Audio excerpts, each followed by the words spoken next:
In this video, we're going to make a dynamic over and under chart so you can see how things are performing each year in a visual sense. So we have our data set right here to the right, and this shows exactly which month, what the amount was, and the year. And then over here is where we're going to create the table. All right, so the first thing we want to do is calculate the overs and the unders. So to do so, we're going to determine whether something is over 0 or under 0. So to do this, we're going to do equals if select the amount is greater than or equal to 0, put a comma, select the amount, otherwise leave it blank.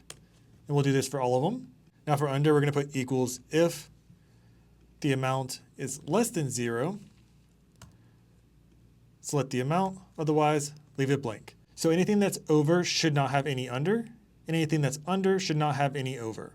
Now to create the chart, we're simply going to select this table, go to Insert, Chart. We'll move this to the center, and right here we have a column chart. Now the amounts you can see are duplicate, so I'm going to remove that.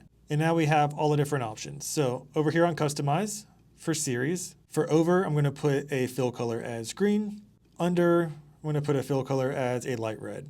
Now as you can see, the lines are kind of thin. There's a lot of dead space. So instead of stacking, we're actually going to put standard, and that turns into a stacked column chart. So now it looks a little bit better. So that's the chart in itself. Then from there, you can add different titles. So I'm just going to say over and under chart. All right, so now we have the base.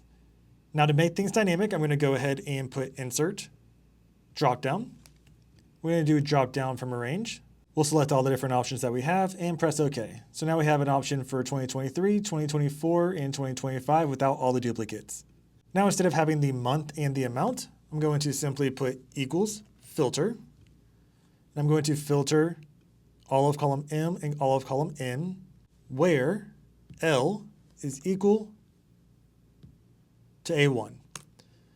So nothing's selected, so nothing's there. But once I press 2023, it will automatically select all the months in 2023 that are listed over here, as well as all of the amounts.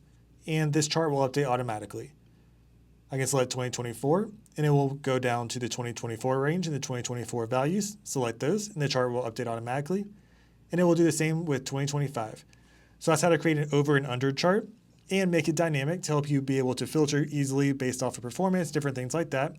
If you don't want to see these over and unders, you can always group more column actions to group them and make them either visible or not visible. Just make sure you include the data in the chart if you do that.